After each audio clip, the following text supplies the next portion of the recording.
ਅਥ ਦੁਤੀਯ ਵਿਸਰਾਮ ਲਿਖੇ ਅਤੇ ਸਿੱਖਿਓਵਾਚ ਦੋਹਰਾ। ਕਹੋ ਕਿਰਪਾ ਕਰ ਸਾਧ ਕੇ, ਲਖਣ ਸ੍ਰੀ ਗੁਰਦੇਵ। ਜਾਹੇ ਨਿਰਖ ਹਿਤ ਆਪਨੋ, ਕਰੋ ਭਲੀ ਬਿਦ ਸੇਵ। ਕਹੋ ਕਿਰਪਾ ਕਰ ਸਾਧ ਕੇ। ਵਾਹਿਗੁਰੂ ਜੀ ਕਾ ਖਾਲਸਾ, ਵਾਹਿਗੁਰੂ ਜੀ ਕੀ ਫਤਿਹ। ਸੋ ਗੁਰੂ ਪਰਮੇਸ਼ਰ ਵਾਹਿਗੁਰੂ ਦੀ ਕਿਰਪਾ ਨਾਲ ਆਪਾਂ ਵੇਦਾਂਤ ਦਾ ਜੋ ਛੋਟਾ ਜਿਹਾ ਗ੍ਰੰਥ ਹੈ, ਜਿਹਦੇ ਵਿੱਚ ਸਾਰੇ ਗ੍ਰੰਥਾਂ ਦਾ ਸਾਰ ਸਿਧਾਂਤ ਦਿੱਤਾ ਹੋਇਆ, ਵਿਚਾਰ ਮਾਲਾ ਜਿਹਦੇ 8 ਵਿਸ਼ਰਾਮ ਹਨ ਅਥਵਾ 8 ਅਧਿਆਏ ਹੈ,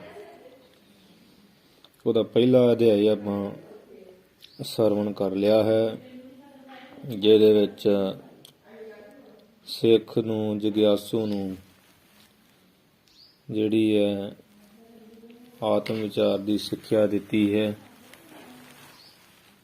ਹੁਣ ਦੂਜਾ ਵਿਸਰਾਮ ਜਿਹੜਾ ਪ੍ਰਾਰੰਭ ਹੋ ਰਿਹਾ ਹੈ, ਜਿਹਦੇ ਵਿੱਚ ਸੰਤ ਮਹਿਮਾ ਵਰਣਨ ਕਵੀ ਸਾਹਿਬ ਜੀ ਕਰਨਗੇ ਤੇ ਸਿੱਖ ਪਹਿਲਾਂ ਭਜਨ ਕਰੇਗਾ ਤੇ ਉਹਦਾ ਫਿਰ ਜਿਹੜਾ ਗੁਰੂ ਸਮਾਧਾਨ ਕਰਨਗੇ। ਜਿਵੇਂ ਅਥ ਦੁਤੀਯ ਵਿਸਰਾਮ ਲਿਖਿਆ ਤੇ ਇਹ ਪੁਰਾਤਨ ਖਰੜਿਆਂ ਵਿੱਚ ਇਵੇਂ ਹੀ ਹੈ। ਕਈ ਥਾਵਾਂ ਤੇ ਵੀ ਆਉਂਦਾ ਵੀ ਅਥ ਸੰਤ ਮਹਿਮਾ ਵਰਣਨ ਨਾਮ ਦੁਤੀਯ ਵਿਸਰਾਮ ਪ੍ਰਾਰੰਭ, ਇਵੇਂ ਵੀ ਸਮਝ ਲੈਣਾ। ਅਥ ਦੁਤੀਯ ਵਿਸਰਾਮ ਲਿਖਿਆ ਤੇ ਇਹ ਮੁੱਖ ਹੈ। ਉਹ ਫਿਰ ਸੰਤਾਂ ਦੀ ਮਹਿਮਾ ਆਉਂਦੀ, ਜਿਸ ਕਰਕੇ ਅਥ ਸੰਤ ਮਹਿਮਾ ਵਰਣਨ ਇਹ ਦੂਜੇ ਅਧਿਆਏ 'ਚ ਹੁਣ ਜਿਹੜੀ ਸੰਤਾਂ ਦੀ ਸ਼ਾਂਤ ਚਿੱਤ ਮਹਾਤਮਾ ਜਾਣਿਆ, ਉਹਨਾਂ ਦੀ ਜਿਹੜੀ ਮਹਿਮਾ ਹੈ, ਵਡਿਆਈ ਹੈ, ਉਹ ਵਰਣਨ ਕਥਨ ਕਰਦੇ ਹਾਂ। ਨਾਮ ਦੁਤੀਯ ਜੋ ਵਿਚਾਰ ਮਾਲਾ ਗ੍ਰੰਥ ਆ, ਉਹਦਾ ਦੁਤੀਯ ਕਹੀਏ, ਦੂਜਾ ਵਿਸਰਾਮ ਕਹੀਏ ਅਧਿਆਏ ਪ੍ਰਾਰੰਭ ਸ਼ੁਰੂ ਹੁੰਦਾ ਹੈ। ਦੂਸਰੇ ਵਿਸ਼ਰਾਮ ਰੂਪੀ ਜਿਹੜਾ ਅਧਿਆਏ ਆ, ਦੂਸਰੇ ਵਿਸ਼ਰਾਮ ਦੇ ਨਾਮ ਦਾ ਅਧਿਆਏ ਪ੍ਰਾਰੰਭ ਕਰਦੇ ਹਾਂ, ਸ਼ੁਰੂ ਕਰਦੇ ਹਾਂ। ਇਸ ਤਰ੍ਹਾਂ ਅਥ ਸੰਤ ਮਹਿਮਾ ਵਰਣਨ ਨਾਮ ਦੁਤੀਯ ਵਿਸਰਾਮ ਪ੍ਰਾਰੰਭ। ਇਹ ਹੈ ਸ਼ੁਰੂ ਕਰਨ ਤੋਂ ਪਹਿਲਾਂ ਕਈ ਗ੍ਰੰਥਾਂ ਵਿੱਚ ਸਿੱਧਾ ਅਥ ਦੁਤੀਯ ਵਿਸਰਾਮ ਲਿਖਿਆ ਤੇ ਇਹਨੂੰ ਸਮਝ ਲੈਣਾ। ਸਿੱਖਿਓਵਾਚ। ਹੁਣ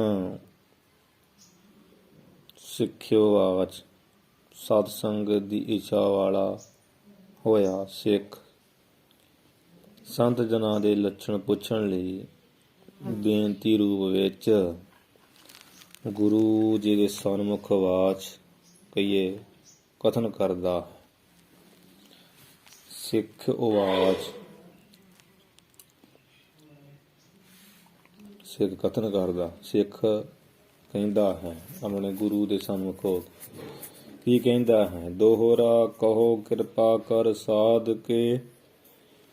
ਸਾਧ ਪਾਠ ਦੇ ਧੱਦੀ ਨੂੰ ਔਂਕੜ ਲਾਉਣਾ ਹੈ, ਬਾਕੀ ਠੀਕ ਹੈ। ਕਹੋ ਕਿਰਪਾ ਕਰ ਸਾਧ ਕੇ, ਹੇ ਲਖਣ ਸ੍ਰੀ ਗੁਰਦੇਵ। ਅਰਥ ਵਾਸਤੇ ਇਥੋਂ ਅਰਥ ਸ਼ੁਰੂ ਕਰਨਾ। ਲਖਣ ਸ੍ਰੀ ਗੁਰਦੇਵ, ਸ੍ਰੀ ਸੋਭਾ ਦੇ ਬਾਲਕ, ਸੁਭਾਏਮਾਨ ਗੁਰਦੇਵ, ਪੂਜਨੀਕ ਗੁਰੂ ਜੀ, ਤੁਸੀਂ ਆਪਣੀ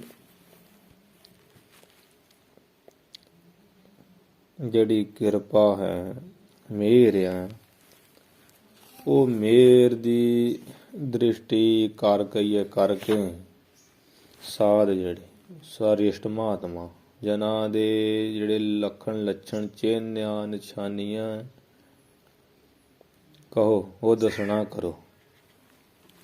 ਜਾਹੇ ਨਿਰਖ ਹਿਤ ਆਪਨੋ, ਜਾਹੇ ਜਿਨ੍ਹਾਂ ਲੱਛਣਾਂ ਨੂੰ ਸੰਤ ਜਨਾਂ ਦੇ ਵਿੱਚ ਨਿਰਖ ਕਹੀਏ ਦੇਖ ਕਰਕੇ, ਆਪਣੋ ਕਹੀਏ ਆਪ ਦੇ ਹਿਤ ਭਲੇ ਵਾਸਤੇ ਮੈਂ ਕੀ ਕਰਾਂ, ਕਰੋ ਭਲੀ ਵਿਧ ਸੇਵ, ਉਹਨਾਂ ਸੰਤਾਂ ਦੀ ਭਲੀ ਚੰਗੀ ਵਿਧੀ ਨਾਲ, ਚੰਗੀ ਤਰ੍ਹਾਂ ਨਾਲ। ਵਿਧੀ ਦਾ ਅਰਥ ਵਿਧੀ ਤੇ ਵਿਧੀ ਦਾ ਅਰਥ ਤਰ੍ਹਾਂ, ਚੰਗੀ ਤਰ੍ਹਾਂ ਨਾਲ ਸੇਵਾ ਕਰਾਂ ਟਹਿਲ ਕਰਨੀ ਕਰਾਂ। ਜਾਹੇ ਨਿਰਖ ਹਿਤ ਆਪ, ਜਿਨ੍ਹਾਂ ਸੰਤਾਂ ਦੇ ਮਹਾਨ ਲੱਛਣਾਂ ਨੂੰ ਦੇਖ ਕਰਕੇ ਮੈਂ ਵੀ ਆਪਣੇ ਭਲੇ ਵਾਸਤੇ ਉਹਨਾਂ ਦੀ ਚੰਗੀ ਭਲੀ ਵਿਧ ਚੰਗੀ ਤਰ੍ਹਾਂ ਸੇਵਾ ਕਰਾਂ ਟਹਿਲ ਕਰਾਂ। ਜਾਹੇ ਦਾ ਅਰਥ ਜਿਨ੍ਹਾਂ ਸੰਤਾਂ ਦੇ ਲੱਛਣਾਂ ਨੂੰ ਦੇਖ ਕੇ, ਨਿਰਖ ਦਾ ਅਰਥ ਦੇਖ ਕੇ, ਹਿਤ ਦਾ ਅਰਥ ਭਲਾ। ਸਾਧ ਲੱਖਣ ਵਰਣਨ, ਹੁਣ ਜਿਹੜੇ ਆ ਸਾਧ ਸਿੱਖ ਨੇ ਜਦੋਂ ਬੇਨਤੀ ਕੀਤੀ ਤੇ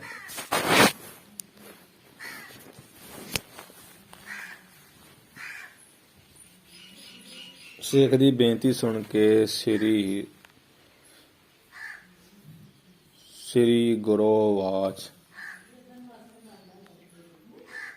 ਗੁਰੂਵਾਚ ਕਿੱਦਾਂ ਇਹ ਪਾਠ ਸੋਧ ਕਰ ਲੈਣਾ। ਸ੍ਰੀ ਲਿਖ ਕੇ ਗੁਰ, ਗੱਗੇ ਔਂਕੜ ਰਾਰਾ, ਰਾਰੇ ਨੂੰ ਹੋੜਾ, ਵਾਵੇ ਕੰਨਾ ਚੱਚਾ ਗੁਰੂਵਾਚ। ਹੋੜੇ ਵਿੱਚ ਊੜਾ ਪਿਆ ਜਾਣਾ। ਕਈ ਵਿਦਿਆਰਥੀ ਜਨਾਂ ਵਾਸਤੇ ਕਈ ਖਰੜਿਆਂ 'ਚ ਊੜੇ ਔਂਕੜ ਵੀ ਲਿਖ ਦਿੱਤਾ ਵੀ ਚਲੋ ਪੜ੍ਹਨਾ ਸੌਖਾ ਹੋ ਜਾਏ। ਹੁਣ ਸ਼ੁਭ ਪਾਠ ਰਾਰੇ ਨੂੰ ਹੋੜਾ ਪਾ ਕੇ ਗੁਰੂਵਾਚ, ਹੋੜੇ 'ਚੋਂ ਆਪੇ ਊੜਾ ਨਿਕਲ ਆਉਣਾ। ਸ੍ਰੀ ਗੁਰੂਵਾਚ ਸਾਧ ਲੱਖਣ ਵਰਣਨ, ਸਿੱਖਾਂ ਦੀ ਬੇਨਤੀ ਸੁਣ ਕੇ ਸ੍ਰੀ ਜੋ ਸੁਭਾਏਮਾਨ ਗੁਰੂ ਜੀ ਆ, ਉਹ ਸਾਧ ਜਿਹੜੇ ਸ੍ਰੇਸ਼ਟ ਮਹਾਤਮ ਜਨਾਂ ਦੇ ਲੱਛਣ ਚਿੰਨ੍ਹ ਨਿਸ਼ਾਨੀਆਂ ਵਰਣਨ ਉਹ ਕਥਨ ਕਰਦੇ ਹਨ। ਹਾਂਜੀ, ਪਾਠ ਫਿਰ ਸੁਣ ਲੈਣਾ। ਸ਼ੁਰੂ ਕਿੱਦਾਂ ਪਾਠ ਹੈ? ਸਾਧ ਲੱਖਣ ਵਰਣਨ ਸ੍ਰੀ ਗੁਰੂਵਾਚ। ਇਹ ਪਾਠ ਆ। ਅਰਥ ਕੀ ਆ ਵੀ ਸਿੱਖ ਦੀ ਬੇਨਤੀ ਸੁਣ ਕੇ ਸ੍ਰੀ ਜੋ ਸੁਭਾਏਮਾਨ ਸੋਭਾ ਵਾਲੇ ਗੁਰੂ ਜੀ ਆ, ਉਹ ਸਾਧ ਜਿਹੜੇ ਸਾਧ ਲੱਖਣ ਸਾਧ ਸ੍ਰੇਸ਼ਟ ਸੰਤਾਂ ਦੇ ਲੱਛਣ ਨਿਸ਼ਾਨੀਆਂ ਚਿੰਨ੍ਹ ਜਿਹੜੇ ਆ ਉਹ ਵਰਣਨ ਕਰਦੇ। ਠੀਕ ਹੈ। ਦੋਹਰਾ ਆਤ ਕਿਰਪਾਲ ਨਹਿ ਦ੍ਰੋਹ ਚਿੱਤ, ਆਤ ਕਿਰਪਾਲ ਨਹਿ ਦ੍ਰੋਹ ਚਿੱਤ। ਹੇ ਸਿੱਖ, ਹੁਣ ਅੱਗੇ ਗੁਰੂ ਦੱਸ ਰਹੇ, ਹੇ ਸਿੱਖ ਸੰਤ ਜਨ ਅਤ ਕਹੀਏ ਬੇਅੰਤੀ, ਅਤਿਸ਼ੈ ਕਰਕੇ ਬੇਅੰਤ ਜ਼ਿਆਦਾ ਜਾਂ ਅਤਿਅੰਤੀ ਕਿਰਪਾਲ ਦਿਆਲੂ ਸੁਭਾਅ ਦੇ ਹੁੰਦੇ ਹਨ। ਨਹਿ ਦ੍ਰੋਹੇ ਚਿੱਤ, ਤੇ ਉਹਨਾਂ ਦੇ ਚਿੱਤ ਕਹੀਏ ਮਨ ਵਿੱਚ ਕਿਸੇ ਪ੍ਰਕਾਰ ਦਾ ਕੋਈ ਵੀ ਛਲ ਕਪਟ, ਦਰੋਹੇ ਕਹੀਏ ਛਲ ਫਰੇਬ ਨਹੀਂ ਹੁੰਦਾ, ਧਰੋ ਨਹੀਂ ਹੁੰਦਾ, ਛਲ ਫਰੇਬ ਨਹੀਂ ਹੁੰਦਾ ਕਿਸੇ ਤਰ੍ਹਾਂ ਵੀ ਕਿਸੇ ਨਾਲ। ਨਾ ਕੋ ਬੈਰੀ ਨਹੀਂ ਬੇਗਾਨਾ, ਸਗਲ ਸੰਗ ਹਮਕੋ ਬਨੇ ਆਈ, ਇਵੇਂ ਹੁੰਦਾ ਸੁਭਾਅ ਨਾਲ। ਸਹਿਨਸ਼ੀਲਤਾ ਸਾਰ, ਫਿਰ ਉਹ ਸਹਿਣਸ਼ੀਲਤਾ ਕਹੀਏ ਮਾਨ ਅਪਮਾਨ ਵਿੱਚ ਇੱਕ ਸਮਾਨ ਬਿਰਤੀ ਰੱਖਦੇ, ਸਹਿਣਸ਼ੀਲਤਾ ਹੁੰਦੀ। ਅਪਮਾਨ ਹੋ ਗਿਆ ਸਹਿ ਲੈਂਦੇ ਆ। ਜੇ ਉਹਨਾਂ ਦੀ ਵਡਿਆਈ ਹੋ ਗਈ ਤਾਂ ਵੀ ਉਹ ਸਹਿਣ ਦਾ ਇਸ ਸ਼ਕਤੀ ਦਾ ਹੀ ਸੁਭਾਅ ਰੱਖਦੇ। ਇੱਕ ਬਿਰਤੀ ਹੁੰਦੀ, ਹਰਖ ਰਸੋਗ ਤੇ ਰਹਿ ਨਿਆਰੋ, ਨਾਹੀ ਮਾਨ ਪਮਾਨਾ ਤੈਸਾ ਹਰਖ ਤੈਸਾ ਉਸ ਸੋਗ। ਐਸੇ ਸੁਭਾਅ ਦੇ ਹੁੰਦੇ ਹੋ। ਸਹਿਣਸ਼ੀਲਤਾ ਸਾਰ, ਮਾਨ ਪਮਾਨ ਵਿੱਚ ਇੱਕ ਸਮਾਨ ਬਿਰਤੀ ਰੱਖਦੇ ਆ ਤੇ ਫਿਰ ਸਾਰ ਕਹੀਏ ਸ੍ਰੇਸ਼ਟ ਜੀਵਨ ਵਾਲੇ ਹੁੰਦੇ ਆ। ਸਾਰ ਦੇ ਰਾਰੇ ਨੂੰ ਔਂਕੜ ਪਾ ਲੈਣਾ, ਸ਼ੁਭ ਪਾਠ ਇਹੀ ਹੈ, ਰਾਰੇ ਨੂੰ ਔਂਕੜ ਪਾ ਕੇ।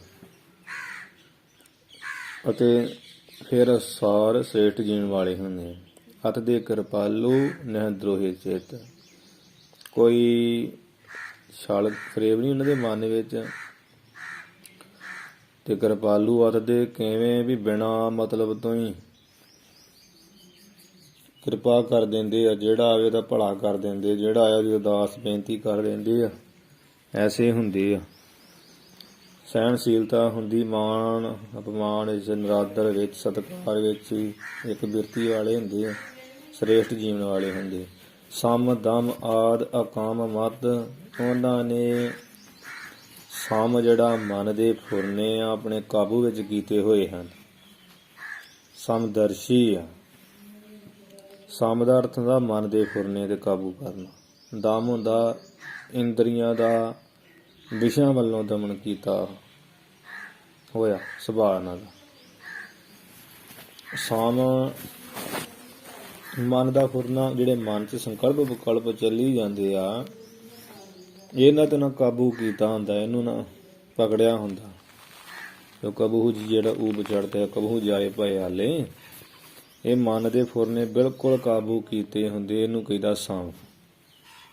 ਸਮ ਦਾ ਅਰਥ ਇਹ ਵੀ ਹੈ ਵੀ ਸਾਮ ਦ੍ਰਿਸ਼ਟੀ ਵਾਲੇ, ਸਭ ਨੂੰ ਇੱਕ ਸਮਾਨ ਦੇਖਦੇ। ਦਮ ਜਿਹੜੀਆਂ ਇੰਦਰੀਆਂ ਦਾ ਵਿਸ਼ਿਆਂ ਵੱਲੋਂ ਦਮਨ ਕੀਤਾ ਹੋਇਆ। ਕੰਨਾਂ ਨੂੰ ਮਾੜੇ ਪਾਸੇ ਨਹੀਂ ਲਾਉਂਦੇ, ਅੱਖਾਂ ਨਾਲ ਮਾੜਾ ਦੇਖਦੇ ਨਹੀਂ, ਜ਼ੁਬਾਨ ਨਾਲ ਮਾੜਾ ਬਕਦੇ ਨਹੀਂ, ਚਮੜੀ ਨੂੰ ਮਾੜੇ ਥਾਂ ਸਪਰਸ਼ ਨਹੀਂ ਕਰਦੇ, ਹਸਬੰਦ ਆਦਿਕ ਨਹੀਂ ਕਰਦੇ। ਇੰਦਰੀਆਂ ਦਾ ਲੱਤਾਂ ਨਾਲ ਮਾੜੇ ਥਾਂ ਨਹੀਂ ਜਾਂਦੇ, ਹੱਥਾਂ ਨਾਲ ਚੋਰੀਆਂ ਨਹੀਂ ਕਰਦੇ। ਇਹ ਜਿੰਨੀਆਂ ਇੰਦਰੀਆਂ, ਕਰਮ ਇੰਦਰੀਆਂ, ਗਿਆਨ ਇੰਦਰੀਆਂ, ਇਹਨਾਂ ਦੇ ਜਿਹੜੇ ਵਿਸ਼ੇ ਆ ਸ਼ਬਦ ਸਪਰਸ਼ ਰੂਪ ਰਸ ਗੰਧ, ਉਹਨਾਂ ਵੱਲੋਂ ਇੰਦਰੀਆਂ ਦਾ ਦਮਨ ਕੀਤਾ, ਭਾਵ ਉਧਰੋਂ ਰੋਕਿਆ ਹੋਇਆ ਹੈ। ਆਦ ਅਕਾਮ ਮਤ, ਆਦ ਜਿਹੜੇ ਸਮਦਮ ਆਦਿ, ਜਿਹੜੇ ਹੋਰ ਹੀ ਸਾਧਨ ਵਿੱਚ ਹੀ ਉਹਦਾ ਤਿਤਿਖਿਆ ਵਿਸ਼ੇਸ਼ ਖੜ ਸੰਪਤੀ ਹੈ ਨਾ, ਦੋ ਹੀ ਲਿਖੇ 6 ਹੁੰਦੇ, ਉਹ ਆਪੇ ਅੱਗੇ ਆਈ ਜਾਏ।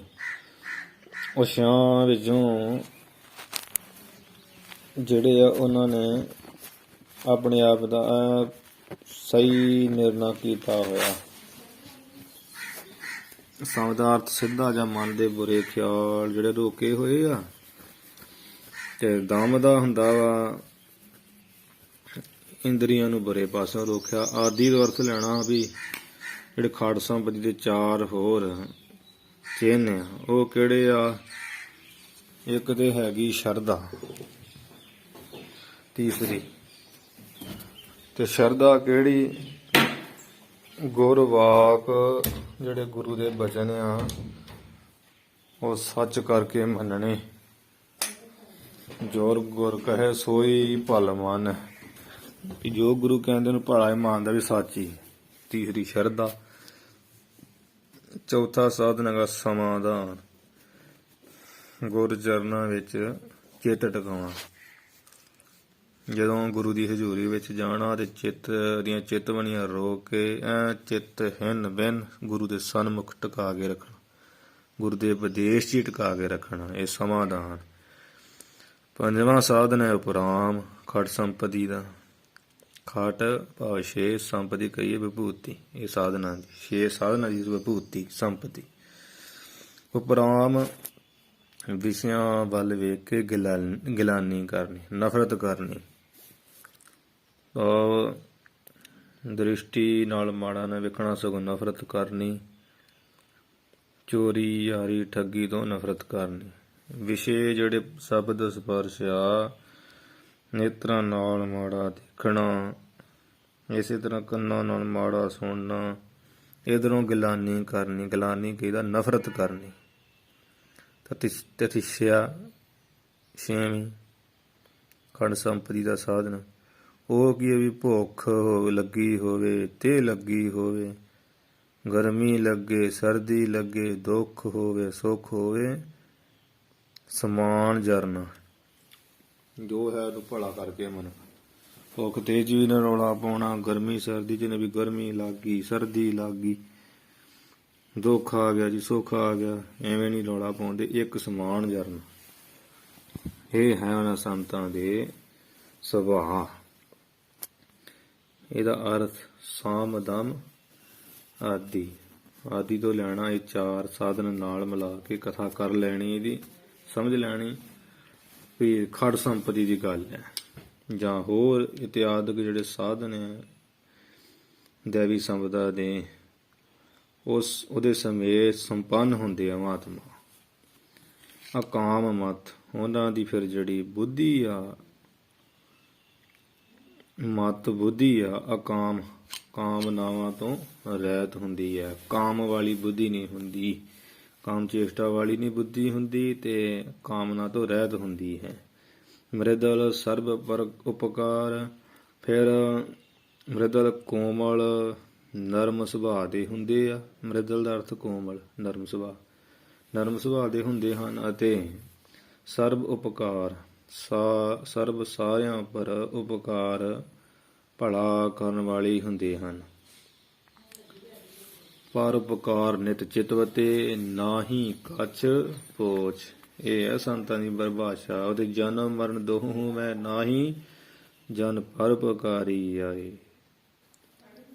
ਜਨ ਆਮਨ ਕਾਇ ਹੈ ਸੁਆਓ, ਜਨ ਕੈ ਸੰਗ ਚਿਤ ਆਵੈ, ਨਾਉ ਆਪ ਮੁਕਤ ਮੁਕਤ ਕਰੇ ਸੰਸਾਰ, ਨਾਨਕ ਤੇ ਜਨ ਕੋ ਸਦਾ ਨਮਸਕਾਰ। ਸੰਤ ਸਹਾਈ ਜੀ ਕੇ ਭਲੇ ਵਾਸਤੇ ਹੀ ਆਉਂਦੇ ਸੰਤ। ਨਾਮ ਜਪਾਉਣ ਆਉਂਦੇ, ਜਪਾ ਕੇ ਨਾਮ ਵਾਹਿਗੁਰੂ ਚ ਲੀਨ ਹੋ ਜਾਂਦੇ, ਫੇਰ ਆ ਜਾਂਦੇ ਗੁਰਮੁਖ ਸੱਦੇ ਜਾਣ ਆਵਣ ਘੱਲੇ। ਇਹ ਸਾਧਾਂ ਦਾ ਲੱਛਣ ਹੈ ਪਹਿਲੇ ਦੋਰੇ ਵਿੱਚ ਸਿੱਖ। ਪਰਉਪਕਾਰੀ ਗੁਰੂ ਪਿਆਰੇ, ਗੁਰੂ ਦੇ ਪਿਆਰੇ ਸੰਤ ਪਰਉਪਕਾਰੀ ਹੁੰਦੇ ਹਨ। ਆਤਮ ਵਿਤਜ, ਆਤਮ ਵਿਤ ਜੋ ਅਨੀਹ ਸੋਚ। ਫਿਰ ਉਹ ਆਤਮਾ ਨੂੰ, ਆਤਮਾ ਨੂੰ ਜਾਂ ਆਤਮ ਹੁੰਦਾ ਆਪੇ ਨੂੰ, ਆਪਣਾ ਨਿਜ ਸਰੂਪ, ਆਪਣੇ ਆਪ ਨੂੰ। ਉਹ ਕੀ ਆਤਮਾ ਹੀ, ਇਸ ਕਰਕੇ ਆਤਮਾ ਹੀ ਅਰਥ। ਆਤਮਾ ਨੂੰ ਵੇਤ ਕਹੀਏ ਜਾਣਨ ਵਾਲੇ ਹੁੰਦੇ ਆ, ਜਿਵੇਂ ਕਹਿੰਦੇ ਤਤ ਵੇਤਾ। ਵੇਤਾ ਹੁੰਦਾ ਜਾਣਨਾ, ਤਤ ਨੂੰ ਜਾਣਨ ਵਾਲਾ, ਬ੍ਰਹਮ ਨੂੰ ਜਾਣਨ ਵਾਲਾ, ਤਤ ਵੇਤਾ ਬ੍ਰਹਮ ਗਿਆਨੀ। ਆਤਮਾ ਨੂੰ ਵਿਤ ਜਾਣਨ ਵਾਲੇ ਭਾਵ ਬ੍ਰਹਮ ਵੇਤੇ ਹੁੰਦੇ ਹਨ। ਅਨੀਹ, ਫਿਰ ਅਨੀਹ ਕਹੀਦਾ ਨੇਹ, ਨੇਹ ਕਹੀਦਾ ਮੋਹ, ਮੋਹ ਤੋਂ ਰਹਿਤ ਹੁੰਦੇ ਹਨ। ਅਥਵਾ ਅਨ ਈਹ, ਇਹ ਨਾਮ ਇੱਛਾ ਦਾ, ਅਨ ਨਾਮ ਰਹਿਤ ਦਾ। ਇੱਛਾ ਤੋਂ ਰਹਿਤ ਭਾਵ ਕਿ ਨਿਰਇੱਛਤ ਹੁੰਦੇ ਹਨ। ਸੋਚ ਪਵਿੱਤਰਤਾ ਰੱਖਣ ਵਾਲੇ, ਸੋਚ ਮਤਾਈ ਰੱਖਣ ਵਾਲੇ। ਸੋਚ ਹੋਵੇ ਤਾਂ ਸੱਚ ਪਾਈਏ, ਉਹ ਸਿਧਾਂਤ ਨੂੰ ਜਾਣਦੇ, ਪਵਿੱਤਰਤਾ ਰੱਖਣ ਵਾਲੇ, ਜਿਵੇਂ ਸੰਤ ਗਿਆਨੀ ਗੁਰਬਚਨ ਸਿੰਘ ਖਾਲਸਾ ਮਹਾਂਪੁਰਖ ਜੰਗਲ ਮੈਦਾਨ ਦੀ ਕਿਰਿਆ ਕਰਕੇ 12 ਕਿਲੋ ਰੇਤਾ ਦੇ ਨਾਲ, ਭਾਲ ਦੇ ਨਾਲ ਆਪਣੇ ਹੱਥ ਮਾਂਜਦੇ ਸੀ, ਤੇ ਪਵਿੱਤਰਤਾ ਵੀ ਬਹੁਤ ਜ਼ਿਆਦਾ। ਪਵਿੱਤਰਤਾ ਰੱਖਣ ਵਾਲੇ ਹੈ। ਭਿੰਡਰਾਂ ਕਲਾ ਮੋਗਾ ਵਿਖੇ ਅੱਜ ਵੀ ਉਹੀ ਮਰਿਆਦਾ ਕਾਇਮ ਹੈ। ਦੁਮਦਮੀ ਟਕਸਾਲ ਮਹਿਤਾ ਵਿਖੇ ਵੀ ਉਹ ਮਰਿਆਦਾ ਕਾਇਮ ਹੈ। ਕਈ ਸਿੰਘ ਢਿੱਲ ਕਰ ਜਾਂਦੇ ਆ, ਪਰ ਜੋ ਗੁਰੂ ਘਰ ਦੀ ਮਰਿਆਦਾ ਕਈ ਪੂਰੀ ਰੱਖਦੇ। ਸੋਚ ਪਵਿੱਤਰ ਰੱਖਣਾ, ਪਵਿੱਤਰਤਾ ਰੱਖਣ ਵਾਲੇ ਆ। ਨੇ ਕੰਚਨ ਗੰਭੀਰ, ਤੇ ਉਹ ਕੀ ਆ, ਨੇ ਕੰਚਨ ਕਾਮਨਾ ਤੋਂ ਰਹਿਤ ਆ। ਨਿਹਕੰਚਨ ਹੁੰਦਾ ਵਾ ਕਾਮਨਾ ਤੋਂ ਰਹਿਤ, ਭਾਵ ਸਰਬ ਤਿਆਗੀ ਆ। ਗੰਭੀਰ ਡੂੰਘੇ ਆਛੇ ਵਾਲੇ ਆ, ਡੂੰਘੇ ਆਛੇ ਵਾਲੇ। ਆਛਾ ਬੜਾ ਉਹਨਾਂ ਦਾ ਡੂੰਘਾ, ਭਾਵ ਉਹਨਾਂ ਦੇ ਜਿਹੜੇ ਸਿਧਾਂਤ ਆ ਨਾ ਉਸ ਆਸ਼ੇ ਵਿੱਚ ਬਹੁਤ ਡੂੰਘੇ ਵਾਲੇ। ਕਈ ਮਹਾਤਮਾ ਦੇ ਬਚਨ ਸਮਝ ਨਹੀਂ ਪੈਂਦੇ ਕੀ ਕਹਿਣਾ ਚਾਹੁੰਦੇ। ਐਵੇਂ ਇਹ ਪਾਠ ਕਿਤੇ ਤੇ ਆਤਮਵਿੱਤ, ਆਤਮਵਿੱਤ ਜਿਹੜਾ ਪਾਠ ਆ ਉਹ ਤਤੀ ਨੂੰ ਸਿਹਾਰੀ ਵੀ ਆ। ਤੇ ਇਸ ਤਰ੍ਹਾਂ ਆਤਮਵਿੱਤ ਜੋ ਅਨੀਹ ਸੋਚ, ਜਿਵੇਂ ਪਹਿਲਾ ਅਰਥ ਕੀਤਾ ਵਾ, ਜੋ ਪਾਠ ਅੱਡ ਹੈ ਮੁੱਖ ਰੂਪ ਵਿੱਚ, ਭਾਵ ਜੋ ਸੰਤ ਹੈ ਉਹ ਆਤਮਾ ਨੂੰ ਆਪਣੇ ਆਪ ਨੂੰ ਵਿੱਤ ਕਹੀ ਜਾਣਨ ਵਾਲੇ ਹੁੰਦੇ ਆ। ਇਵੇਂ ਆ ਪਾਠ। ਕਈ ਥਾਵਾਂ ਤੇ ਆਤਮਵਿੱਤਜ, ਉਹ ਵਿਤਜ ਇਕੱਠਾ ਹੀ ਲਾਇਆ ਹੋਇਆ, ਵਿਤਜ ਕੀਤਾ ਜਜ ਔਂਕੜ ਉਹ ਵੀ ਨਾਲ ਮਿਲਿਆ, ਉਹ ਵੀ ਇੱਕੋ, ਉਹਦਾ ਅਰਥ ਵੀ ਇਹੀ ਬਣਨਾ ਵੀ ਸੰਤ ਜਨ ਆਪਣੇ ਆਤਮ ਸਰੂਪ ਦੇ ਵਿਤਜ ਕਹੀਏ ਬੇਤੇ ਹੁੰਦੇ ਆ, ਜਾਣੂ ਹਨ। ਤੇ ਜੋ ਆ ਪਾਠ ਹੱਡ ਕਰਾਂਗੇ ਤਾਂ ਇਵੇਂ ਹੋ ਜਾਊਗਾ ਵੀ ਜੋ ਸੰਤ ਹੈ ਛਿਛ ਆਤਮਾ ਨੂੰ ਵਿਤ ਜਾਣਨ ਵਾਲੇ ਹੁੰਦੇ ਆ, ਅਨੀਹ ਇੱਛਾ ਤੋਂ ਰਹਿਤ ਤੇ ਸੋਚ ਪਵਿੱਤਰ ਜੀਣ ਵਾਲੇ ਹੁੰਦੇ ਆ। ਨਿਹਕੰਚਨ ਗੰਭੀਰ, ਫਿਰ ਨਿਹਕੰਚਨ ਇੱਛਾ ਤੋਂ ਰਹਿਤ ਭਾਵ ਸਰਬ ਤਿਆਗੀ। ਇੱਛਾ ਹੀ ਕੋਈ ਨਹੀਂ, ਤਿਆਗ ਹੀ ਤਿਆਗ ਹੁੰਦਾ ਉਹਨਾਂ ਦੇ ਅੰਦਰ। ਕੋਈ ਫਿਕਰ ਨਹੀਂ ਇਹਨਾਂ ਨੂੰ ਗ੍ਰਹਿਣ ਕਰ ਲਈਏ, ਘਰ ਦਾ ਬਣਾ ਲਈਏ, ਡੇਰਾ ਵਧਾ ਲਈਏ, ਸਰਬ ਤਿਆਗੀ ਹੁੰਦੇ ਆ। ਗੰਭੀਰ, ਗੰਭੀਰ ਕਹੀਏ ਡੂੰਘੇ ਆਛੇ ਵਾਲੇ ਸਿਧਾਂਤ ਵਾਲੇ ਹੁੰਦੇ ਹਨ।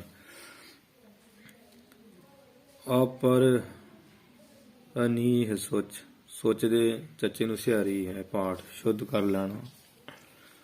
ਆਪਰਮੇਵ ਆ ਕਹਿ ਕੇ ਪਰਮੇਵ ਕਹਿਣਾ। ਆਪਰਮੇਵ ਮਤਸਰ ਰਹਿਤ, ਰਹਿਤ ਦੇ ਹਾਹੇ ਨੂੰ ਸਿਹਾਰੀ ਕਰ ਲੈਣੀ। ਆਪਰਮੇਵ ਭਾਵ ਪ੍ਰਮਾਣਗਤ ਪਰਮੇਗਤ, ਜਿਹੜੇ ਤਿੰਨ ਸੰਸੇ ਆ ਇਹਨਾਂ ਸੰਸਿਆਂ ਤੋਂ ਰਹਿਤ ਆ। ਠੀਕ ਹੈ, ਪਰਮੇਵ ਤੋਂ ਲੈਣਾ, ਜਿਹੜੇ ਸੰਸੇ ਆ ਨਾ ਪ੍ਰਮਾਣਗਤ ਪਰਮੇਗਤ ਤਿੰਨ ਸੰਸੇ ਆ, ਤਿੰਨਾਂ ਸੰਸਿਆਂ ਤੋਂ ਆ ਕਹੀਏ ਰਹਿਤ ਹਨ। ਆਪਰਮੇਵ ਦਾ ਅਰਥ ਗਿਣਤੀ ਵੀ ਹੁੰਦਾ, ਗਿਣਤੀ ਤੋਂ ਵੀ ਆ ਕਹੀਏ ਰਹਿਤ ਹਨ। ਫਿਰ ਪਰਮੇਵ ਦਾ ਅਰਥ ਹੁੰਦਾ ਪਰਮਾਦ, ਪਰਮਾਦ ਪੁਣਾ, ਪਰਮਾਦੀ ਜੀਵ, ਵਿਸ਼ਈ ਵਿਕਾਰੀ। ਪਰਮਾਦ ਤਾਈ ਪਰਮਾਦ, ਜਿਹੜੀ ਪਰਮਾਦ ਪੁਣਾ ਪਰਮਾਦੀ ਜੀਵਨ ਹੋਣਾ ਜੀਵ ਦਾ, ਉਸ ਪਰਮਾਦੀ ਪੁਣੇ ਤੋਂ ਵੀ ਆ ਕਹੀਏ ਰਹਿਤ ਹਨ। ਇਹ ਪਰਮੇਵ ਦੇ ਅਰਥ ਕਈ ਬਣ ਜਾਂਦੇ। ਆਪਰਮੇਵ ਗਿਣਤੀ ਤੋਂ ਰਹਿਤ ਹੈ, ਅਥਵਾ ਵੀ ਪਰਮੇਵ ਨਾਮ ਦਾ ਗਿਣਤੀ ਦਾ ਜਾਂ ਬਰਾਬਰੀ ਦਾ। ਪਰਮੇਵ ਗਿਣਤੀ ਤੋਂ ਰਹਿਤ ਆ, ਉਹ ਗਿਣਤੀ ਤੋਂ ਪਰੇ ਆ। ਮਹਾਤਮਾ ਜਨਾਂ ਦੀ ਜਿਹੜੀ ਬੁੱਧੀ ਆ। ਤੇ ਫਿਰ ਆਪਰਮੇਵ, ਪਰਮੇਵ ਨਾਮ ਬਰਾਬਰੀ ਦਾ ਤੇ ਆ ਨਾਮ ਰਹਿਤ ਦਾ। ਉਹਨਾਂ ਦੀ ਬਰਾਬਰੀ ਤੋਂ ਵੀ ਜੀਵ ਰਹਿਤ ਆ, ਉਹਨਾਂ ਦੀ ਬਰਾਬਰੀ ਨਹੀਂ ਕੋਈ ਕਰ ਸਕਦਾ ਸੰਤਾਂ ਦੀ। ਪਰਮੇਵ ਨਾਮ ਬਰਾਬਰੀ ਦਾ ਆ ਨਾਮ ਨਹੀਂ ਦਾ ਜਾਂ ਰਹਿਤ ਦਾ। ਉਹਨਾਂ ਸੰਤਾਂ ਦੀ ਪਰਮੇਵ ਬਰਾਬਰੀ ਕੋਈ ਨਹੀਂ ਕਰ ਸਕਦਾ, ਕੋਈ ਨਾ ਪਹੁੰਚਣ ਹਾਰਾ ਦੂਜਾ, ਕੋਈ ਇਹਨਾਂ ਦੇ ਬਰਾਬਰ ਨਹੀਂ ਕਰ ਨਹੀਂ ਸਕਦਾ, ਸ਼ਰੀਕ ਪੁਣਾ ਨਹੀਂ ਕਰ ਸਕਦਾ। ਮਤਸਰ ਰਹਿਤ, ਫਿਰ ਮਤਸਰ ਈਰਖਾ ਨੂੰ ਕਹਿੰਦੇ, ਈਰਖਾ ਤੋਂ ਰਹਿਤ ਹਨ, ਈਰਖਾ ਨਹੀਂ ਕਰਦੇ। ਮੋਨ ਤਾਪ ਸ਼ਾਂਤ ਸਤੀਰ, ਇਹ ਪਾਠ ਸਤੀਰ, ਮਨ ਤੇ ਤਪ, ਤਪ ਦੇ ਮਨ ਦੇ ਨਨੇ ਨੂੰ ਸਿਹਾਰੀ ਹੈ ਤੇ ਤਪ ਦੇ ਪੱਪੇ ਨੂੰ ਸਿਹਾਰੀ ਹੈ। ਮੁਨੀ ਕਹੀਏ ਮੰਨਣਸ਼ੀਲ ਆ, ਮੁਨੀ ਮਹਾਤਮਾ ਹੈ ਉਹ। ਹੈਂ ਫਿਰ ਤਪ ਤਪਸਵੀ ਆ, ਤਪ ਕਰਨ ਵਾਲੇ, ਸਾਧਨਾ ਕਰਨ ਵਾਲੇ ਹੁੰਦੇ ਸੰਤ। ਐਵੇਂ ਥੋੜੀ ਏਸੀ ਲਾ ਕੇ ਤੇ ਅੰਦਰ ਬੈਠਾ ਹੋਵੇ, ਸੇਬ ਲੋਕਾਂ ਨੂੰ ਵੰਡੀ ਜਾਵੇ, ਕਰੇ ਕੱਖ ਨਾ, ਲਾਲ ਰੰਗ ਹੋਇਆ ਹੋਵੇ ਖਾ ਖਾ ਵੀ। ਨਹੀਂ, ਉਹ ਤਪਸਵੀ ਹੁੰਦੇ ਆ। ਸ਼ਾਂਤ ਸ਼ਾਂਤੀ ਉਹਨਾਂ ਦੇ ਅੰਦਰ ਹੁੰਦੀ ਹੈ। ਅਤੇ ਸਥੀਰ, ਉਹ ਧੀਰਜਤਾ ਦੇ ਸਹਿਤ ਹਨ। ਸ਼ਾਂਤੀ ਸਰੂਪ ਆ ਤੇ ਧੀਰਜਤਾ ਦੇ ਸਹਿਤ ਆ। ਠੀਕ ਆ। ਮਨ ਮੰਨਣਸ਼ੀਲ ਆ, ਭਾਵ ਮੰਨਣ ਯੋਗ ਆ, ਤਪਸਵੀ ਆ, ਸ਼ਾਂਤ ਸਰੂਪ ਆ, ਸਥੀਰ ਕਹੀਏ ਧੀਰਜਤਾ ਦੇ ਸਹਿਤ ਆ। ਕਈ ਥਾਵਾਂ ਦੇ ਪਾਠ ਸੋ ਧੀਰਾ ਡੱਡ ਵੀ ਆ ਜਾਂਦਾ ਵੀ ਉਹ ਸੋ ਨਾਮ ਸ੍ਰੇਸ਼ਟ ਆ, ਤੇ ਧੀਰ ਕਹੀਏ ਧੀਰਜਤਾ ਆਦਿ ਸ਼ੁਭ ਗੁਣਾਂ ਦੇ ਸਹਿਤ ਆ। ਸੋ ਨਾਮ ਸ੍ਰੇਸ਼ਟ ਦਾ ਵੀ ਸ੍ਰੇਸ਼ਟ ਆ, ਤੇ ਧੀਰਜਤਾ ਆਦਿ ਹੋਰ ਬੇਅੰਤ ਸ਼ੁਭ ਗੁਣਾਂ ਵਾਲੇ ਹਨ, ਸ਼ੁਭ ਗੁਣਾਂ ਦੇ ਸਹਿਤ ਹਨ। ਦੋਹਰਾ ਚਿਤ ਖਟ ਗੁਣ ਧ੍ਰਿਤ ਮਾਨ ਕਵ,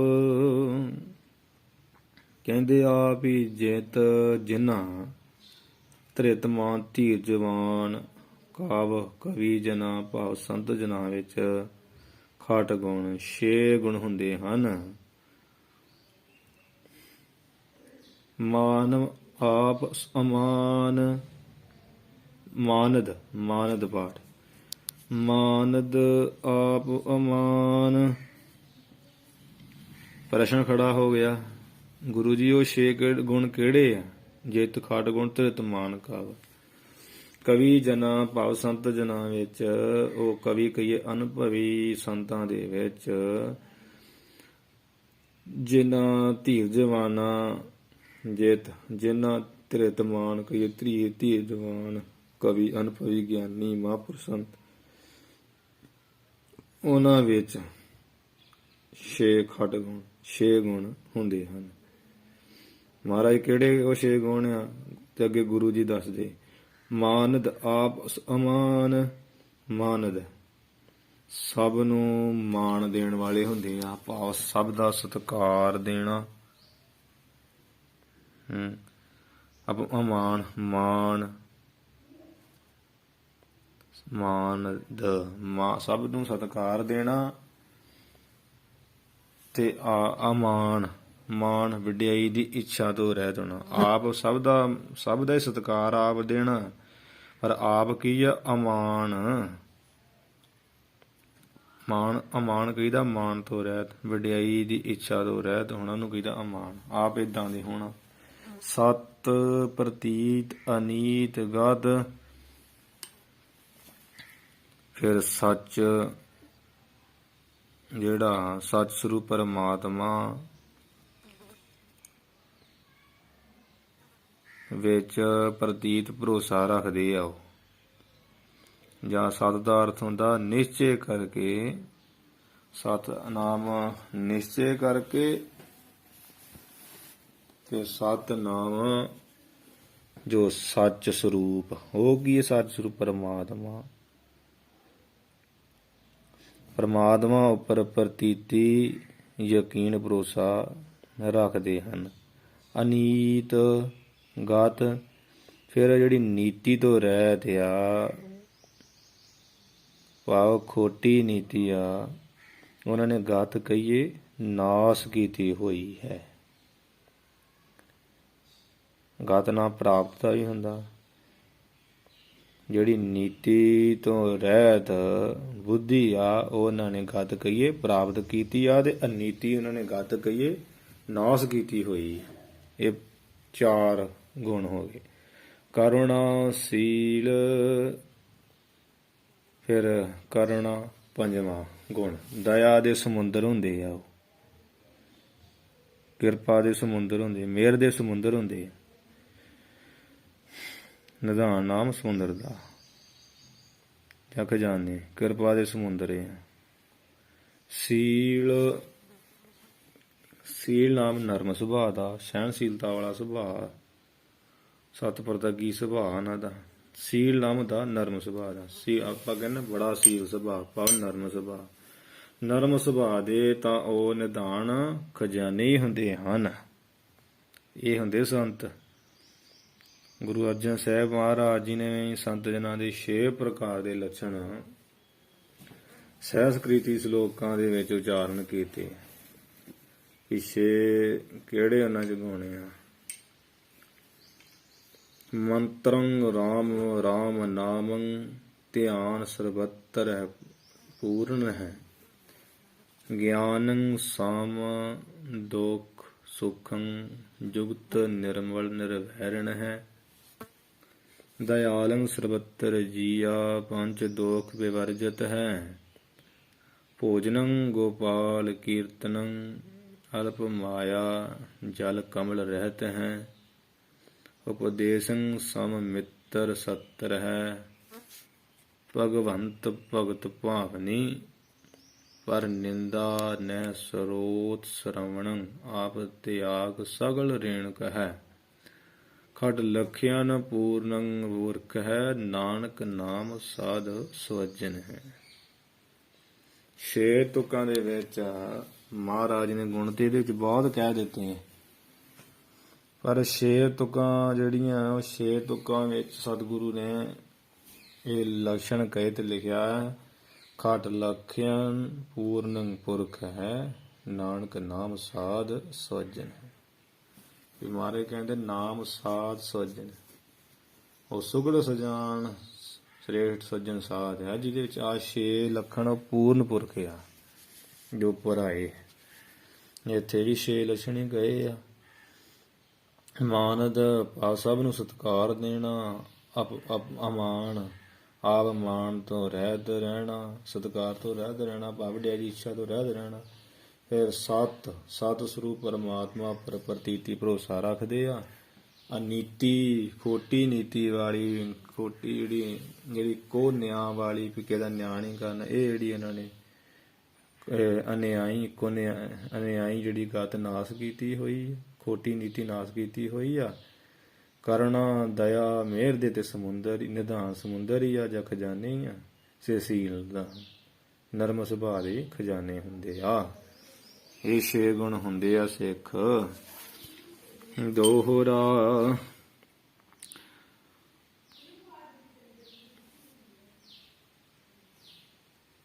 ਇਸ ਪ੍ਰਕਾਰ ਪਿਛੇ ਜੋ ਆਇਆ ਵੀ ਅਨੀਤੀ, ਇਹ ਜਿਹੜੀ ਅਨੀਤੀ ਸ਼ਬਦ ਆ ਇਹਦੀ ਵਿਦਵਾਨ ਐਵੇਂ ਵਿਆਖਿਆ ਕਰਦੇ ਆ ਵੀ ਨੀਤੀ ਬਾਰੇ ਦੱਸਦੇ ਆ ਵੀ ਅਨੀਤੀ ਤੇ ਨੀਤੀ 2 ਤਰ੍ਹਾਂ ਦੀ ਹੁੰਦੀ ਹੈ।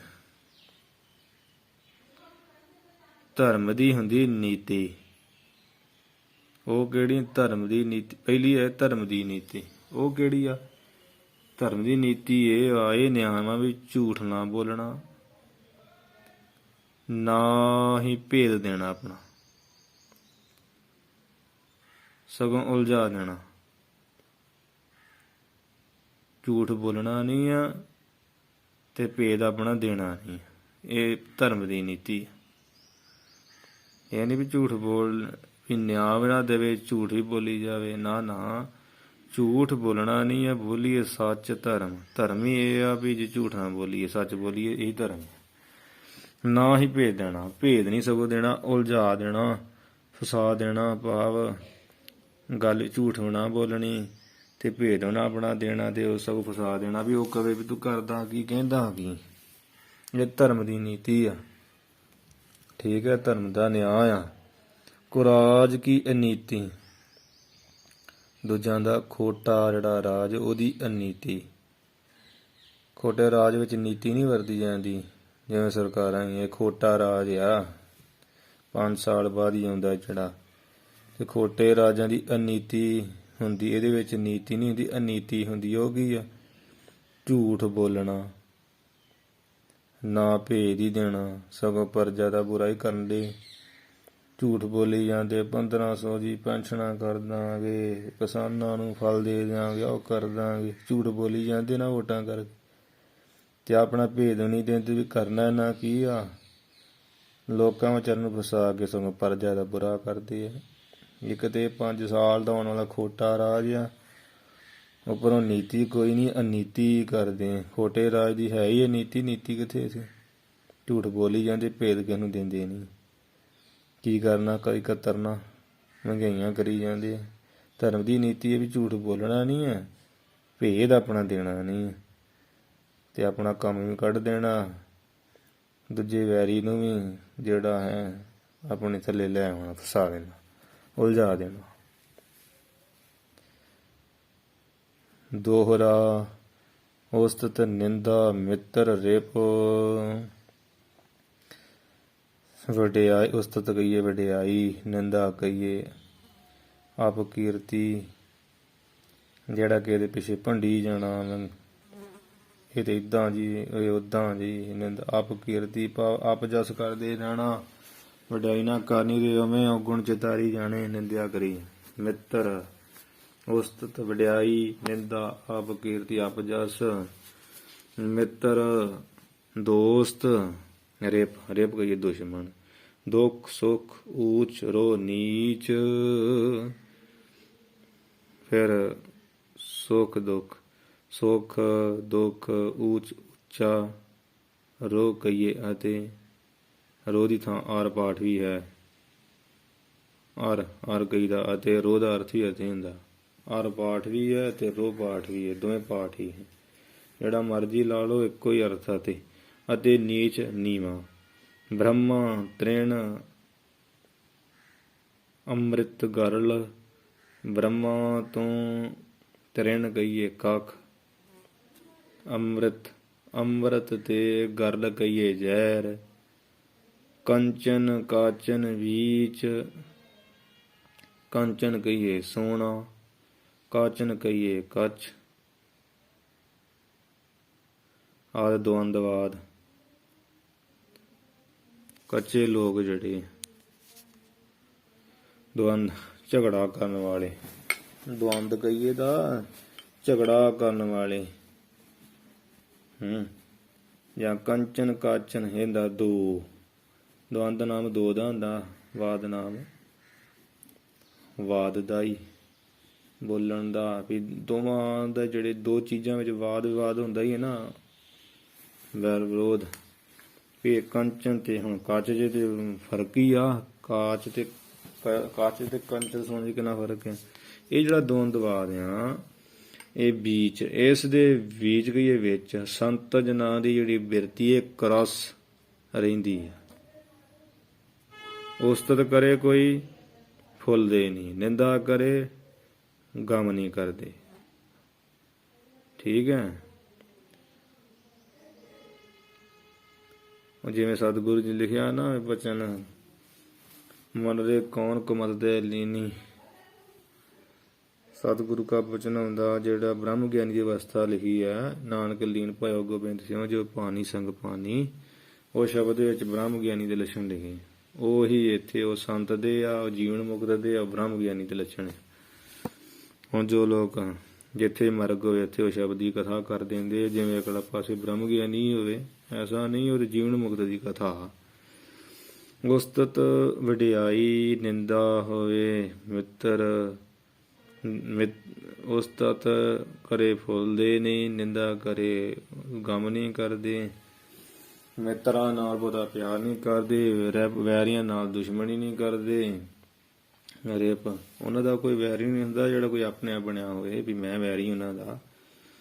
ਉਹਨਾਂ ਨੂੰ ਮਿੱਤਰ ਵੈਰੀ ਇੱਕ ਸਮਾਨ ਆ।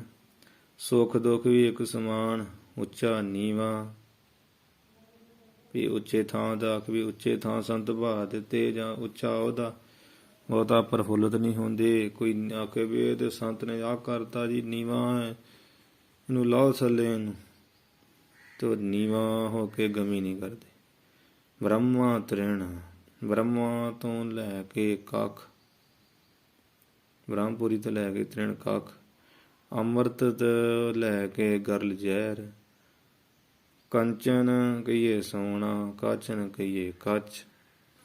ਆਦਿ ਜਿੰਨੀਆਂ ਵੀ ਚੀਜ਼ਾਂ ਉਹਨਾਂ ਵਿੱਚ ਉਹਨਾਂ ਦੀ ਜਿਹੜੀ ਬੀਜ ਕਹੀਏ ਵਿੱਚ ਸੰਤਾਂ ਦੀ ਜਿਹੜੀ ਬਿਰਤੀ ਆ ਉਹ ਇੱਕ ਸਮਾਨ ਰਹਿੰਦੀ, ਇੱਕ ਰਸ ਰਹਿੰਦੀ ਆ।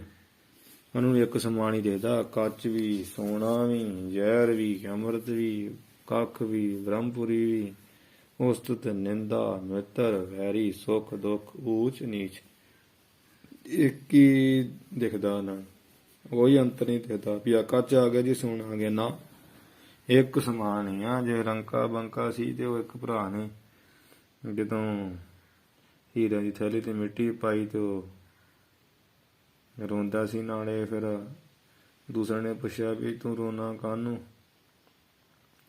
ਕਹਿੰਦਾ ਵੀ ਮੈਂ ਨਾ ਰੋਣਾ ਸਾਂ ਵੀ ਮਾਇਆ ਨੂੰ ਮੇਰਾ ਹੱਥ ਲੱਗ ਗਿਆ ਤੇ ਮਿੱਟੀ ਤਾਂ ਮੈਂ ਪਾਈ, ਮੇਰੇ ਭਰਾ ਦੇ ਅਸਰ ਨਾ ਹੋ ਜੇ ਤੇ ਵੀ ਇਹ ਨਾ ਚੱਕ ਲੈ ਕਦੇ ਮੇਰੇ ਵਾਂਗ ਹੱਥ ਲਾ ਲੇ ਮਾਇਆ ਨੂੰ। ਇੰਨੇ ਤਿਆਗੀ ਸਨ ਭਗਤ ਨਾਮਦੇਵ ਜੀ ਨੂੰ ਭਗਵਾਨ ਦਿਖਾ ਰਹੇ ਸੀ। ਤੇ ਉਹ ਛੋਟਾ ਭਰਾ ਉਹ ਵੀ ਉੱਚੀ ਉੱਚੀ ਰੋਣ ਲੱਗ ਪਿਆ। ਫਿਰ ਵੱਡਾ ਕਹਿੰਦਾ ਵੀ ਤੂੰ ਕੋ ਰੋਣਾ? ਮੈਂ ਤਾਂ ਰੋਣਾ ਵੀ ਹੱਥ ਲਾ ਲਿਆ ਤੇ ਦੂਜਾ ਵੀ ਤੂੰ ਨਾ ਕਦੇ ਉਹਦੀ ਪਕੜ ਜਾ ਜੇ ਮਾਇਆ ਦੇ, ਤੂੰ ਨਾ ਚੱਕ ਲਈ ਥੈਲੀ ਤਾਂ ਮਿੱਟੀ ਪਾਈ। ਹੁੰਦਾ ਭਰਾਵਾ ਮੈਂ ਤਾਂ ਰੋਣਾ ਵੀ ਤੇਰੇ ਅਜੇ ਵੀ ਨਜ਼ਰ ਵਿੱਚ ਮਾਇਆ ਹੀ ਹੈ। ਜੇ ਤੂੰ ਤਿਆਗੀ ਹੁੰਦਾ ਤੇ ਤੂੰ ਕਾਹਨੂੰ ਕਹਿੰਦਾ ਵੀ ਇਹ ਮਾਇਆ ਤੇ ਮਿੱਟੀ ਪਾ ਦਾਂ? ਤੂੰ ਇਹਨੂੰ ਮਿੱਟੀ ਨਹੀਂ ਸਮਝਿਆ, ਤੇਰੇ ਮਨ 'ਚ ਹਜੇ ਵੀ ਮਿੱਟੀ ਵੱਖਰੀ ਮਾਇਆ ਵੱਖਰੀ ਆ, ਭੇਦ ਵੀ ਦ੍ਰਿਸ਼ਟੀ ਆ ਜੀ, ਅੰਤਰ ਦਿਸਦਾ। ਇਸ ਤਰ੍ਹਾਂ ਉਹ ਮਹਾਨ ਤਿਆਗੀ ਸਨ। ਸੰਤ ਜਿਹੜੇ ਹੁੰਦੇ ਉਹ ਐਸੇ ਹੁੰਦੇ, ਉਹਨਾਂ ਦੀ ਇੱਕ ਰਸ ਬਿਰਤੀ ਰਹਿੰਦੀ, ਇਹਨਾਂ ਵਿੱਚ ਕੋਈ ਅੰਤਰ ਨਹੀਂ ਦਿਸਦਾ, ਇੱਕ ਸਮਾਨ ਸਮਝਦੇ ਆ, ਤਾਂ ਹੀ ਉਹਨਾਂ ਨੂੰ ਸਮ ਦ੍ਰਿਸ਼ਟੀ ਵਾਲੇ ਸੰਤ ਕਹਿੰਦੇ। ਸਸੇ ਦਾ ਅਰਥ ਕੀ ਹੁੰਦਾ? ਸਮ ਦ੍ਰਿਸ਼ਟੀ ਵਾਲੇ। ਟਿੱਪੀ ਵਿੱਚੋਂ ਨੰਨਾ ਨਿਕਲਿਆ ਬਣ ਗਏ ਨਿਮਰਤਾ ਵਾਲੇ। ਤਤਾ ਨਾਮ ਤਿਆਗੀ ਦਾ, ਤਿਆਗੀ ਬਿਰਤੀ ਵਾਲੇ, ਤਿਆਗ ਸਰਬ ਤਿਆਗੀ ਹੁੰਦੇ, ਇਸ ਕਰਕੇ ਉਹਨਾਂ ਨੂੰ ਇੱਕ ਸਮਾਨ ਸਭ ਕੁਝ ਦਿਖਦਾ ਹੈ। ਸੋ ਇੱਥੇ ਆਪਾਂ ਅੱਜ 5 ਜਿਹੜੇ ਦੋਹਰੇ ਕਰ ਚੁੱਕੇ ਹਾਂ। 5 ਦੋਹਰੇ ਦੂਸਰੇ ਵਿਸ਼ਰਾਮ ਦੇ ਹੋ ਚੁੱਕੇ ਆ। ਗੁਰੂ ਸਾਹਿਬ ਦੀ ਕਿਰਪਾ ਨਾਲ ਜਿੰਨੀ ਕੁ ਸਮਝ ਪੈ ਰਹੀ ਆਪਾਂ ਸਰਵਣ ਕਰ ਰਹੇ ਹਾਂ। ਹੁਣ ਅੱਗੇ ਆਪਾਂ ਕੱਲ ਜਿਹੜਾ 6ਵਾਂ ਦੋਹਰਾ ਪ੍ਰਾਰੰਭ ਦੂਸਰੇ ਵਿਸ਼ਰਾਮ ਦਾ ਕਰਾਂਗੇ। ਹੁਣ ਇੱਥੇ ਅਖੀਰਲੀਆਂ ਪੰਕਤੀਆਂ ਪੜ੍ਹ ਕੇ ਸਮਾਪਤੀ ਕਰੀਏ ਜੀ।